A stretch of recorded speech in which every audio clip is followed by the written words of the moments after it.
राधे राधे, जय श्री कृष्ण सभी भगवत भक्तों को। आज ब्रज कह रहा है, ब्रज पुकार करता है, हे मनमोहन एक बार तो आ जाओ,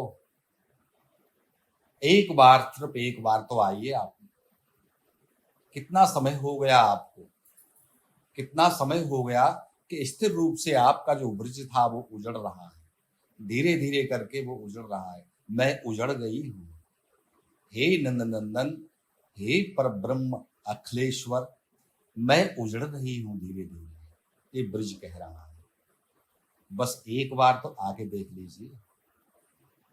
जिस प्रकार से उस समय पर गोपियां कहती थी, सभी ग्वाल बाल कहते थे, अपनो ब्रज देखन कुआं जइयो, मनमोहन कुंवर कन्हैया। उसी प्रकार से आज ब्रज भी पुकार रहा है, हे मनमोहन, हे श्यामरे, हे श्याम सुंदर, हे गिरधर को उठिया, एक बार तो आ जाओ। आप फिर से आओ एक बार, देखिए क्या हाल है।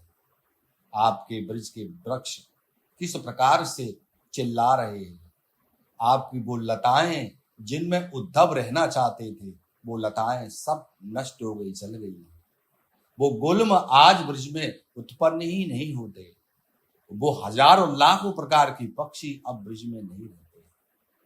आपकी जो गायें इतनी प्रिय थी, उन गायों के पीछे पीछे आप नंगे सर स्वपद रमणम वृंदारण्यम स्वपद बिना त्राण के आप इस वन में विचरण करते रहते थे। आज वो वन आपको पुकार रहा है। उसकी जो हरियाली थी वो गायब हो चुकी है, इसलिए वो बार बार चीत्कार करता है ब्रज इस बात का। ब्रज रेणु आज बार बार कह रही है, हे नाथ अब क्या होगा।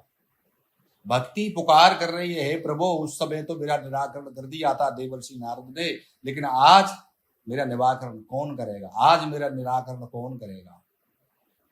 आज जो मेरे पुत्र ज्ञान और वैराग्य हैं उनका क्या होगा। आप विचार करके देखिए और सुनिए उस शीतकार को सुनना ब्रज के, कि ब्रज क्या कह रहा है। मेरे ब्रज में, मेरे यहाँ पर लाखों प्रकार के पक्षी थे, अहिंसक और हिंसक दोनों प्रकार के जीव रहते थे, लेकिन एक दूसरे से कभी वैर भाव नहीं था। यहाँ तो भोग का नाम नहीं था, क्योंकि ये तो परात्पर पर ब्रह्म परमात्मा अखिलेश्वर परिपूर्णतम ब्रह्म श्री कृष्ण की भूमि है। और उन्होंने ये अपनी पर प्रियतमा आत्मस्वरूपा श्री किशोरी जी के लिए प्रकट किया था इसको वृंदावन। ये वृंदावन 5 योजन 60 किलोमीटर का वृंदावन है मित्रों, 60 किलोमीटर का। भगवान कहते हैं कि 60 किलोमीटर का जो वृंदावन है ये मेरा शरीर है। ये मेरा आदि बारहा में सुनिए, आप आदि वामन पुराण में सुनिए, ये मेरा शरीर है। 5 योजन में वास्ती देहम में ब्रज रूपकम। बोले ये जो है क्या 5 योजन का जो शरीर है वो मेरा शरीर है। 5 योजन का जो ब्रज वृंदावन है वो मेरा शरीर है। 5 योजन अर्थात 60 किलोमीटर। अब विचार कीजिए कि वृंदावन कितना बड़ा है, क्या हाल हो गया इसका। किसने किया, प्रश्न तो ये उठता है कि किया किसने। क्या ज्ञान और वैराग्य है इसमें, मौजूदा स्थिति है ज्ञान वैराग्य की। उस समय पर ज्ञान वैराग्य को पुष्ट किया था श्रीमद् भागवत कथा से। कहां किया था, तटमानंद आनंद नामक तट पर किया था, बद्रिका आश्रम बद्रीनाथ धाम में। किसने किया था, शौनक आदि 4 ऋषियों ने किया था। तब ज्ञान वैराग्य भी तरुण हो गए थे, लेकिन आज की परिस्थिति क्या है, आज कोई सुनना ही नहीं चाहता। आज अंदर से अध्यात्म अर्थात प्रेम मर चुका है। संपूर्ण मुझे ऐसा दिखाई देता है कि संपूर्ण रूप से काल ने भी एक साथ प्रहार कर रहा है, एक साथ प्रहार कर रहा है। जो भी धर्म स्थल थे उन पर इतनी तेजी से प्रहार किया, और जो व्यक्ति है उनकी चेतनता इस प्रकार की हो चुकी है कि उनको आप ये सुना ही नहीं सकते, वो सुनना ही नहीं चाहते। केवल माया का आडंबर इतना तगड़ा, इतना गहरा हो चुका है कि आप जब भी जाएंगे मैं आपको सत्य सत्य सत्य बोल रहा हूं। मैं गया हूं श्री जी के मंदिर में, श्री जी के वहां पर मैं गया हूं बरसाने में, आपको वहां पर जितने व्यक्ति हैं उतने ही मोबाइल दिखाई देंगे, आपको सेल्फी लेते हुए दिखाई देंगे। लेकिन उनसे किसी से पूछो कि क्या आप मंगला आती है आपको श्री जी की? नहीं आती। क्या कोई श्री जी की स्तोत्र है आपके पास में? नहीं है। तो किस लिए जाती है वो? ब्रज में, वृंदावन में देख लीजिए कितने फाउंडेशन, कितने सब कुछ चल रहा है, लेकिन उसके बावजूद दिन प्रतिदिन ब्रज का सौंदर्य खत्म हो रहा है। ब्रज राज का जो महत्व है वो समाप्त हो रहा है, क्योंकि ये बिल्डिंग बनने जा रहा है। 800 बीघे की इसमें कॉलोनियां कट रही है, 800 बीघे की कॉलोनी, अर्थात जितने इसमें व्यक्ति नहीं है उनसे डबल लैट्रिन और बाथरूम बन रहे हैं इसमें। बताइए, इसमें मसाज सेंटर, बड़े बड़े वीआईपी मसाज सेंटर खुल चुके हैं, अब इसकी हालत क्या हो चुकी है। अच्छा, किसके सामने ये सब कुछ हो रहा है? वही जो सिर पे रख करके उसको घूमते हैं, वही जो चैनलों पर आकर के आपको दिखाई देंगे, बड़ा बड़ा फेशियल लगा करके चेहरा, हम तो साहब अध्यात्मवादी हैं, हमें कुछ नहीं चाहिए। ऐसे ऐसे आघास और जिनका कुछ बोल ही नहीं सकते, आप क्या बोलोगे उनको? मीडिया प्रमोट करता है उनको, दुनिया ताली बजाती है बैठ कर, लेकिन ब्रज की सुधि किसी को भी नहीं है। ब्रज का पनघट उदास है आजा, किस प्रकार की स्थिति बन चुकी है। ये अब यमुना पे जाइए, आप देखिए यमुना का क्या हाल है। 7 साल हो गए मुख्यमंत्री जी को, लेकिन वृंदावन की 3 किलोमीटर तक के एरिया में प्यूरिफाई के लिए एक मशीन खड़ी नहीं कर पाए। यमुना, यहाँ के लोगों ने यमुना मिशन के लिए 20 करोड़ों रुपए यानी 100 करोड़ रुपए का खर्च कर दिया, दिल्ली तक भग गए। लेकिन उन्होंने जो ब्रज की परिक्रमा में 4 किलोमीटर तक की यमुना आती है, यदि उसको प्यूरिफाई करने के लिए मशीन खड़ी कर देते वहां पर, तो वो बहुत अच्छे से हो जाती। लेकिन नहीं, उनको तो पूरा चाहिए जी, मतलब उससे मतलब ही नहीं है, ब्रज से कोई लेना देना नहीं है। हमारा सिस्टम पूरा है, हमें किसी भी प्रकार से फाइनेंशियल स्टेटस को मेंटेन करना है, हमें बड़ा आदमी बनना है। जल्दी से जल्दी वो भागवत का जो श्लोक है वो सटीक रूप से घटित हो रहा है कि जना अघासुरायांते शाठ दुष्कर्म कारण, जना शब्द का प्रयोग किया यहाँ पर, ये स्थिति बन चुकी है। तो ब्रज आज उदास है, लेकिन फिर भी ऐसा नहीं हो सकता कि जो मिटने वाले हैं हम तो मिट रहे हैं, उसमें कोई दो राय नहीं है। पल पल शरीर क्षीण हो रहा है, कोई महसूस नहीं है उसका, ना ही कोई अफसोस है। बड़े प्रेम से जो करना है उसे तो करेंगे, आप सुनो या मत सुनो। जिसे भी ऐसा लगता है कि मैं ज्ञानी हूं, मैं बैरागी हूं, मैं बहुत बड़ा भक्त हूं, मैं बहुत बड़ा प्रेमी हूं, खुला दरबार है, आप कभी भी आ सकते हो। मेरे यहाँ बहुत बड़ा गेट है, बहुत बड़ा गेट है। गेट के आगे ही बैनर लगा है, शराब और शराबी से संबंध रखने वाला व्यक्ति, चाहे मेरा सगोत्री हो, अंदर नहीं घुस सकता। उसके अंदर वो अंदर आ नहीं सकता। अब आप इस पर सोच लीजिएगा, क्यों पंच उग्र पाप उसको लग जाते हैं। तो पहली बात तो है कि मेरे पास 99% व्यक्ति तो पहले ही स्टॉप हो चुके आने से, बचे 1% पर वो देख लें कि स्थिति क्या है, बात करने की, पूछने की, प्रश्न करने की। मुझे केवल मेरा ब्रज चाहिए, मुझे केवल ब्रज से मतलब है, मुझे ब्रज रज से मतलब है, अन्य किसी से मुझे कोई आवश्यकता नहीं है। क्योंकि मैं तो ठाकुर को ब्रज रज में देखता हूँ, उनके चरण इसमें छपे हुए हैं, और उन्हीं चरणों में अनंत कोटि ब्रह्मांड विराजमान है। आज तक जितने भी संत, जितने भी भक्त, जितने भी प्रेमी हुए हैं, सभी उनके चरणों में वास करते हैं। हमारी तो कोई हैसियत नहीं है।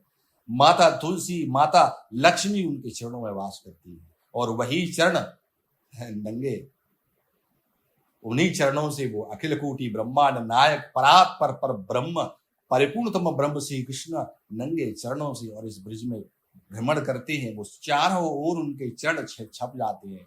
तो तुलसी उड़ती नहीं है, सूख सूख के गिर जाती है और हटा देती है। हवा ऐसी चलती है कि ठाकुर के चरण चिन्ह चमकते रहते हैं। वो ऐसा क्यों चमकते रहते थे? क्योंकि ब्रज गोपियों को, मेरे ब्रज को, ब्रजवासियों को किसे देख देख करके और भक्ति और प्रेम का, ज्ञान का विस्मरण होगा। मेरे चरणों को देख देख करके वो आश्रित रहेंगे, इन चरणों के आश्रित रह करके जीवन बिताएंगे।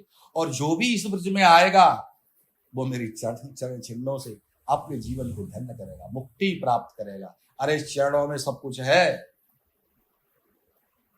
उनके चरणों में ही सब कुछ है। तो भैया हम तो उन्हीं ब्रज, उसी वाई ब्रज के उपासी हैं, ब्रज वृक्षों के उपासी हैं। जो ब्रज में वृक्ष हैं, पता नहीं कौन कैसा भक्त बैठा हुआ है उसमें। कहाँ पर हरिराम व्यास जी बैठे हुए हैं, कहाँ हरिवंश जी बैठे हुए हैं वृक्ष के रूप में। जब लता पता गुल्म आदि के रूप में उद्धव से बड़ा कोई ज्ञानी नहीं है, उनका प्रेमी नहीं। भगवान कहते हैं कि ना हम शंकर, मुझे शंकर भी प्रिय नहीं है, मुझे लक्ष्मी भी प्रिय नहीं है, मुझे ब्रह्मा भी प्रिय नहीं, मुझे कोई प्रिय नहीं है। जितना प्रिय मुझे उद्धव है उतना प्रिय कोई नहीं है। क्यों कहा भगवान ने ऐसा? क्योंकि वो ज्ञानी है। ब्रह्म ज्ञानी होने के बाद में प्रेम की परिपूर्ण स्थिति को उन्होंने दर्शाया। वो कहते हैं कि हे स्वामी, हे नाथ, मुझे ब्रज में जाकर के और गुल्म लता और औषधि के स्वरूप में जन्म लेना है। आप मुझ पर इतनी कृपा कर दीजिए। क्यों कहा? बोले जिस रास्ते से ब्रज गोपियां, श्री जी और ब्रज ग्वाल बाल और ब्रज की गायें, ब्रज के पशु जाएंगे तो उनके चरणों से जो धूल उड़ेगी वो मेरे सिर पर गिरेगी। ये उस उद्धव का लक्ष्य था, जिनको भगवान कहते हैं कि मुझे कोई भी प्रिय नहीं है उद्धव के। उद्धव जितना प्रिय है उतना कोई भी नहीं है। मित्रों, हम तो उसी ब्रज की बात आपसे करते हैं और खुले खुले करते हैं, कोई लाज शर्म पर्दा नहीं है। यहाँ पर खुले खुले करते हैं, सीधे साधे ब्रजवासी हैं। लेकिन यदि ज्ञानी है तो हम कटार हैं, बहुत बुरी। यदि वो भक्त हैं तो भक्ति क्या होती है हम तो जानते ही ब्रज में, वृंदावन में। क्योंकि जन्मते ही भैया 8 साल 10 साल बाद जन्मते यहाँ रह रहे हैं। आज इतनी उम्र होगी, बहुत कुछ देख लिया इसने, बहुत कुछ बदलते हुए देखी है इसकी तस्वीर। जब मैं था, जब इसमें 60 बाग थे, बगीची थी, आज 60 में से कितनी गिन लेना। जहां मेरा घर बना हुआ है, यहाँ पर शाम को 5 बजे कोई आ नहीं सकता था, लूट लेते थे। आज यहाँ देखिए कि मेरे यहाँ से भी 2 किलोमीटर तक कॉलोनियां बच चुकी है। मेरा जो घर बना हुआ है वो ईंटों का भट्टा था, कम से कम 20 फुट नीचा था, पानी भरा रहता था, इसमें कोई पेड़ हो ही नहीं सकता। ये कृपा थी एक संत की, उन्होंने ये जगह दिलाई। तो मैं तो आपसे कहना चाहता हूं कि यदि आप वास्तविक में एक अंश भी भक्त हो, प्रेमी हो, ज्ञानी हो, विरक्त हो, तो केवल ब्रज है। मैंने आपको पहले भी बताया था कि ब्रज क्या है, और उसके बाद मैंने आपको ब्रज के वास्तविक स्वरूप को बता रहा हूं कि ब्रज का वास्तविक स्वरूप क्या है। Braj art and culture foundation से मित्रों में इसलिए जुड़ा क्योंकि ये फाउंडेशन ब्रज की सुधि ले रहा है, कोशिश कर रहा है। कोशिश करना ही हमारा धर्म है।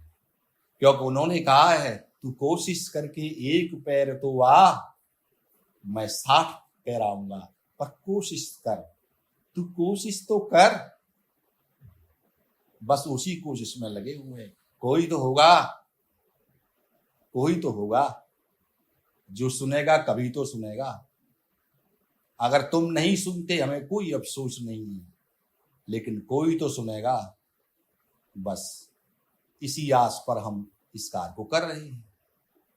तो मित्रों, आपने पिछले एपिसोड में सुना, श्री जी सुंदरी वन में जाती है और सुंदरी वन में जाकर के उनको, उनके साथ में बहुत दिव्य घटना घटित होती है कि इतने पक्षी, लाखों प्रकार के पक्षी जो है श्री जी की परिक्रमा करते हैं और अपनी प्यारी प्यारी सुंदर सुंदर चोंच को श्री जी के चरणों में लगा देते हैं, प्रणाम करके चले जाते हैं, परिक्रमा करके चले जाते हैं। ब्रज में कोई भी हिंसक जीव और कभी भी अहिंसक जीव से हानि नहीं कर सकता, उसकी हानि नहीं करता। क्योंकि ठाकुर की जो वंशी है ना, वो ऐसी वंशी है, उसके बारे में आप आगे सुनोगे कैसी वंशी है वो। वायु को स्थिर कर दे, वायु को ठाकुर अपनी वंशी में ले आते हैं, बादलों को छिन्न भिन्न कर, बादलों को स्तंभित कर देते हैं, अंतरिक्ष को समेट करके अपनी वंशी के शब्द में ले आते हैं, नाद में ले आते हैं स्वामी। ठीक है, यहाँ पर कोई भी अहिंसा कर ही नहीं सकता, हिंसा कर ही नहीं सकता। ठाकुर। और जहां श्री जी के चरण हो वहां तो हिंसा का सवाल ही नहीं उठता, सिर्फ प्रेम ही प्रेम झरता है, और कुछ है ही नहीं, प्रेम ही प्रेम झरता है, सिर्फ खाली। तो मित्रों, जब श्री जी को सुखदेव एक तोता मिलता है, तोता कहता है कि आप इन पक्षियों की भाषा सुनना चाहती हैं तो मैं बताता हूं राजनंदिनी, राजेश्वरी, मैं प्रणाम करके आपको बताता हूं कि ये क्या कह रहे हैं। तोता पहले अपना परिचय देता है, उसके बाद में वो बताता है कि ये सारे पक्षी आपको प्रणाम करके आपकी स्तुति कर रहे हैं और ये कह रहे हैं कि आज हमारा जो जन्म है इस सुंदरी वन में निवास करने का, कल्पों से जिसकी हम प्रतीक्षा कर रहे थे, आज आपके दर्शन पा करके और वो हमारी प्रतीक्षा सफल हो गई। ये ही राजे राजेश्वरी विश्वानंदिनी श्री राधे, ये आपके दर्शन की प्रतीक्षा में अनेक कल्पों से निवास करते हैं सुंदरी वन में। क्यों करते सुंदरी वन में निवास? बोले यहां पर तो युगल किशोर का नित्यवास रहता है। ये बताइए मित्रों, युगल किशोर का नित्यवास रहता है, नित्य नित्य अहर्निश। बोले जिस दिन से, अब ये पता नहीं है कि ब्रज कब आया था, क्योंकि अनादि, ये अनादि है ब्रज, तो ब्रज अनादि है, अनादि ही वो युगल किशोर है जो यहाँ पर लीलाएं करते रहते हैं, विहार करते रहते हैं। हे लाडली श्री जी, अब मैं आपको बताता हूं, मेरे पीछे पीछे आप आइए, दक्षिण पथ की तरफ में वायव्य कोण में, उत्तर और पश्चिम के कोने में आप मेरे साथ चलिए। मैं आपको इसके एक सुंदर रहस्य को बताता हूं। आप जब आगे जाएंगी तो एक बहुत ही सुंदर सरोवर है, और वो सरोवर माता महान त्रिपुर सुंदरी का सरोवर है। एक उसमें रहस्यात्मक सबसे बड़ी बात यह है कि उस सरोवर के अंदर जो श्री यंत्र बना हुआ है वो कमलों के द्वारा बना हुआ है। ऐसा लगता है उस सरोवर को देख करके कि इस सरोवर में वो चित्र बनाया गया हो, चित्र लिखा गया हो, काढ़ा गया हो, जबकि वो सिर्फ केवल कमल से बना हुआ है। वो दिव्य जो है चित्र है वो कमल से बनाया हुआ है। आप उसका दर्शन करिए, मेरे साथ साथ चलिए। जो सुंदरी वन में माता त्रिपुर सुंदरी की जो सरोवर है, उस सरोवर में जो श्री यंत्र बना हुआ है वो पुष्पों से बना हुआ है, और वो नित्य ही बना रहता है, कभी भी विलुप्त नहीं होता। यंत्रात्मक चित्र के मध्य में नीले कमल के फूलों का बना हुआ एक बिंदु है, बहुत बड़ा, और उस बिंदु के चारों ओर पीले पीले कमल के पुष्पों की त्रिकोणात्मक भुजा बनी हुई है, उनकी त्रिकोणात्मक आकृति बनी हुई है। चित्र के घेरे में बीच में लाल लाल कमलों का जो चित्र है वह अष्टकोण है। लाल कमलों के अष्टकोण का जो चित्र है उसको चारों तरफ से घेरे हुए पीले वर्ण के कमलों का जो पुष्प है 10 कोण वाला, वो 10 कोण वाले चित्र को घेरे हुए है। अरुण वर्ण के, यानी अरुण अर्थात जिस वक्त सूर्य उदय होता है उस समय पर जो सूर्य का रंग होता है उसे अरुण कहते हैं। बोले अरुण रंग के जो कमल के फूल हैं उनका जो कोण बना हुआ है वो 10 कोण वाला है। 10 कोण वाले पीले पीले कमल के फूलों का फिर वहां पर पूरा एक घेरा बना हुआ है बड़ा वाला, जहां नित्य निरंतर नवीन नई नई शोभा का प्रचार होता रहता, विस्तार होता है, नई नई उनकी जो रंग अपने आप परिवर्तित होते रहते हैं। अरुण कमल के जो अरुण रंग के कमल हैं उनका जो 10 कोणीय चित्र है, और वो जो है क्या है, वो श्याम रंग के कमलों से घिरा हुआ है, पूरा श्याम रंग के कमलों से घिरा हुआ है। श्यामल वर्ण का जो चित्र है, जो कमल है, उनको घेरे हुए है 14 कोण वाला एक 14 है कोण वाला एक जो घेरा है वो उसको घेरे हुए है। बहुत बड़ा विशाल घेरा है, वो अनुपम सौरभ से बना हुआ है। ये कमल नित्य नवीन रहते हैं, ये कभी भी मुरझाते नहीं, ना ही उत्पन्न होते नए नए, ये नित्य नवीन नवीन से नवीन होते रहते हैं, नए नए ये कभी नहीं मुरझाते, अजर अमर हैं ये, इनकी सुंदरता, इनकी खुशबू, इनका पराग नित्य नवीन है, नया है, नित्य नया है, ये कभी विलुप्त नहीं होते, सूखते नहीं है। जो श्यामल श्यामल रंग का जो 14 कोण वाला चित्र बना हुआ है, उसको घेरे हुए एक मंडलाकार चित्र है। जो मंडलाकार चित्र है वो सफेद वर्ण के कमलों का बना हुआ है। वो सफेद रंग के जो कमल दलों से बना हुआ श्वेत वर्णीय कमल दल है, वो 8 है, उसमें 8 अष्टदल है, उसमें बहुत बड़ा है वो। एक हे लाडली श्री राजराजेश्वरी, एक बात यह बड़ी विचित्र है कि कमल श्वेत कमल दल वाले चित्र की सीमातीत समुज्ज्वलता को देखकर ऐसा लगता है मानो भगवान सूर्य की परमोक्षता की किरणें इसमें समा गई हो, इसकी इतनी आभा है।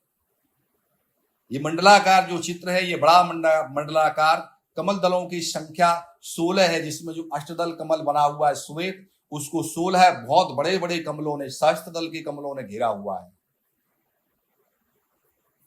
इस प्रकार का सुख वर्णन करता जा रहा है श्री जी को लेकर के, और सभी सखियां पीछे पीछे जा रही हैं। जो इसकी कर्णिका बता रहे हैं, बोले जो 16 दलों वाले जो कमल हैं, उनको घेरे हुए पूरा घेरा, सहस्त्र दल वाले कमलों ने घेरा हुआ है। बोले उनकी जो पंखुड़ी है, उन पंखुड़ियों पर जब दृष्टि जाती है तो ऐसा लगता है कि नवीन नवीन चंद्रमा इनमें से प्रकट हो रहे हैं, नए नए चंद्रमा इनमें से प्रकट हो रहे हैं। हे राजनंदिनी, 16 कमल दल वाले मंडलाकार चित्र के चारों ओर कमलों में निर्मित एक चतुरस्त्र है, चौकोर है, और चतुरस्त्र का अर्थ होता है चतुष्कोण चौकोर। यह यंत्र साहित्य में यंत्र को सर्वांत में घेरने वाली वर्गाकार आकृति को बताता है, जो चतुरस्त्र कहलाता है। यह चतुरस्त्र चौकोर अति मनोहर पुष्प हैं, इन पुष्पों से निर्मित है। उसमें भी एक बड़ी विचित्र बात है कि ये चौकोर जो पुष्पित कमल दल हैं, उनमें 7 रंग धारण होते हैं, उनमें 7 रंग दिखते हैं। आप अगर उसको देखोगे तो उनमें 7 रंग आपको दिखाई देंगे। इस प्रकार के कमल दल हैं मित्रों। इस प्रकार से श्री जी को बताते बताते और वो सुख जो है और उस सरोवर पर लेकर के पहुंच जाता है श्री जी को। श्री जी जैसे ही देखती हैं उसको, श्री जी की सखियों के साथ में जब उसको निहारती हैं तो मंत्र मुग्ध हो जाती है। जो उस तोते ने कहा था, श्री जी विचार करती हैं कि जो उसने कहा था ये तो उससे भी दिव्य है। एक एक चीज को देखती है तो मन नहीं हटता सरोवर से देखने से। श्री जी प्रातः काल गई थी, उनको देखते देखते मध्याह्न हो गया, लेकिन याद नहीं रहा कि इतना समय निकल गया देखते देखते उनको। अचानक जब देखते देखते इतना समय हो जाता है तो श्री जी को प्यास लगने लगती है। प्यास लगी जो तुरंत श्री जी सीढ़ी से उतरी और एक सीढ़ी उतर करके और सरोवर में से जल लिया और जल को पान कर लेती है, पी लेती है। जैसे ही जल पिया श्री जी ने, हा, जैसे परमानंद अंदर चला गया।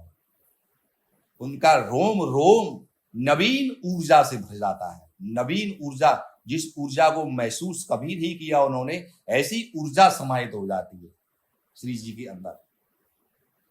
थोड़ी देर बाद ही और उस ऊर्जा के वेग से श्री जी के नेत्र बंद हो जाती है, बैठ जाती है, नेत्र बंद हो जाती है। ऐसा लग रहा है जैसे कोई पत्थर की प्रतिमा आंखें बंद करके बैठी हुई। सभी सखियां लेट जाती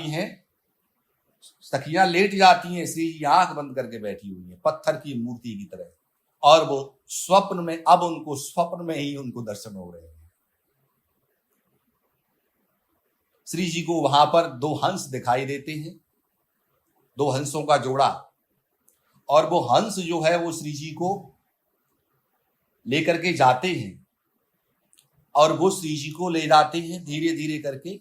वो उनसे कहते हैं, वही कथा सुनाती है वो अपनी। यहां पर मित्रों हो क्या रहा है कि यहां श्री जी को याद कराया जाता है कि आप कौन हो और आपकी प्रतीक्षा यहां पर कब से हो रही है। वे हंस उनके युगल स्वरूप का, उनके अपने युगल स्वरूप का याद कराते हैं, वहां वो ध्यान कराते हैं, उनके युगल स्वरूप का ध्यान कराते कराते और वो उस वन में ले जाते हैं जहां पर लाडले श्याम सुंदर की बहुत नीलमणि एक प्रतिमा, सुंदर सा चित्र लगा हुआ था। मतलब मणि की, नीलम मणि की एक बहुत सुंदर प्रतिमा बनी हुई थी छोटी सी, वहां पर लेके जाते हैं। जब वहां पर श्री जी पहुंचती हैं तो उनको देख करके ठाकुर जी को और फिर उनको स्मृति होने लगती है कि ये तो मैंने देखा है कहीं पर, ये पूर्व पहले मैं आ चुकी हूं, ये मैंने देखा है, मेरा निवास था या मैंने कहीं देखा है पहले। सब कुछ उनको याद आने लगता है। जैसे ही ठाकुर जी को देखती हैं तो वहीं से पारिजात के पुष्पों, जो पुष्प खिले हुए थे, उन्हीं पुष्पों को तोड़ती है और माला बना करके ठाकुर के गले में डाल देती है। ठाकुर के गले में डाल देती है, वहां बैठ करके उनका वर्ण कर लेती है और फिर श्री जी के नेत्रों से अश्रुधारा बहती है कि मेरे नाथ कब से इंतजार कर रहे हैं मेरा, कितने कल्प बीत चुके हैं, इतने कल्पों से यहीं थे। उनको ये भ्रम होने लगता है कि हम अलग हैं, लेकिन ये सब कुछ इतनी तीव्रता से घटित होता है कि श्री जी बार बार इस पर मंथन करती है, बार बार। अंतिम में उनको ये सारी बातें याद आ जाती हैं और जब याद आ जाती हैं तो फिर उनका जो हृदय है वो प्रेम से आप्लावित हो जाता है, भर जाता है और मन ही मन प्रसन्न हो जाती है कि मैंने सांवरे का वर्ण कर लिया। अब मित्रों, प्रीति की जो प्रेम की अग्नि है वो बहुत तीव्र हो चुकी श्री जी के अंदर कि कितना समय हो गया, मैं तो उनसे एक क्षण के 100वें भाग की बराबर भी दूर नहीं रह सकती और मुझे इतना समय हो गया उनसे दूर हुए। वो मेरे पास आए, सारी स्मृति उनको याद आ जाती है। अब श्री जी के लौट करके आती हैं श्री जी, और लौट करके संध्या समय में और जब महल में जाती हैं तो उनकी भूख प्यास सब कुछ गायब हो जाती है। अब तो बस नैनों में वही समा गया है। सब पूछते हैं क्या हुआ, माता पूछती है लाडली तुझ का भयो बेटी, का भयो बेटी, पूरे उसमें हल्ला हो जाता है महल में। सखियां बार बार श्री जी को चेत लाने की कोशिश करती है। श्री जी फीकी सी मुस्कान से कहती है, मैया मोगू कछु ना भयो, मैया मैं ठीक हूं, मुंह कछु ना भयो। भोजन देती हैं तो बस जबरदस्ती एक ग्रास मुख में देती हैं, उसके बाद में कुछ नहीं, जल भी नहीं ग्रहण करती हैं। बस चिंतन, एकमात्र चिंतन, बस अपने प्रिय के लिए, श्याम सुंदर की वो विग्रह को देख करके वो अंदर चला गया और बस उसी में मेरे नाथ, मेरे स्वामी इतने समय से मेरा इंतजार कर रहे हैं, मेरी प्रतीक्षा में। मैं तो एक क्षण भी उनसे अलग हो सकती, मैं रह ही नहीं सकती। मैंने तो उनसे ये वरदान लिया था, फिर ऐसा कैसे हो गया। वो आए, महल में आए, मैं उनसे मिलने भी गई, लेकिन फिर भी मैंने नहीं जाना उनको। अब श्री जी पश्चाताप करती हैं। इधर श्री जी धीरे धीरे पश्चाताप करती हैं और उधर अचानक उनकी दृष्टि अपने हाथ पर चली जाती है, सीधे हाथ पर चली जाती है। जैसे ही सीधे हाथ को देखती हैं तो वो सीधा हाथ उनको नीला दिखाई देता है, नीला हो गया है हाथ। धीरे धीरे करके श्री जी अपने पैर और फिर धीरे धीरे एकदम घबरा करके अपने शरीर को देखती है तो आधा शरीर उनका नीला हो चुका है, नील वर्ण का। प्रसन्न हो जाती है, हे नाथ आपने मुझे स्वीकार कर लिया।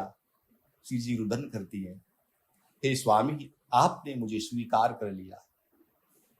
मित्रों, रात हो जाती है। सुबह जब सब देखते हैं कि लाडली को क्या हुआ, लाडली तो नीली पड़ गई है, लाडली नीली पड़ी हुई है, पूरे महल में हल्ला हो जाता है। मित्रों, आगे की कथा हम आपको आगे बताएंगे। राधे राधे, जय श्री कृष्ण।